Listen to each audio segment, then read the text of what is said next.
আসসালামু আলাইকুম কাকা। ওয়ালাইকুম সালাম। কাকা ভাবি লীলা করে গেছিলেন। দুত্রক বীজ খাচ্ছেন কেসকাল। আমি কাকা আর আমার বউ তোর বাড়ি। কি বুঝা করলি এটা? মাইন্ড করেন না কাকা, এত সুন্দর মেয়ে যদি থাকে তাহলে কেমনি কাকি কই কোন হিসাবে তো আমার ছোট বোন করা যায়। ক চাষিরে ছোট বোন ক, চাচারে দুলাভাই ক, বাপের ভাই চাচারে দুলাভাই ক, ফাজিলের বাচ্চা। ভাবি চা খেয়ে যাইতে 7 লাখ টাকা দেন মোহর দিয়া তারপর বিয়া করছি।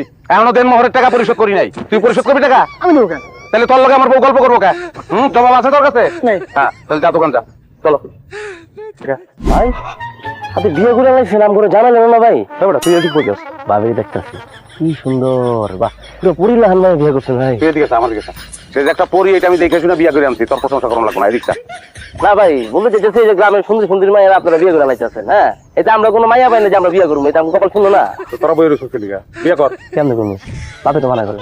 বাপের পায়ে ধরে গিয়ে বইয়ে থাকে, এখানে রসুন লিগা। ভাই এনে বেশি ভাই যে আপনি নাই আপনার লাগে অপেক্ষা থাকি ভাই। ওই বেটা এদিকটা, তোর নজর দেখে তো মনে হইতেছে না যে তুই আমার লিগে অপেক্ষা করতেছস। অপেক্ষার দিন শেষ, এ না আর দেখা হইব না। বাইরে এই জায়গা ছাপ। ভাই বুঝতেছি না আপনি এগুলো কি কইতাছেন। যা বাইরে বাইরে। ভাই থাক আমার বাড়ির গেট থেকে 1 কিলোমিটার দূরে অবস্থান করবি তারা সবসময়। যা বাইরে। পছন্দ করলেন ভাই। হ্যাঁ বাইরে বাইরে। বাড়ি খাবি, বাড়ি খেলে মাথা ভাটবো। মাইয়া ভাবি না বিয়া করানোর লিগা।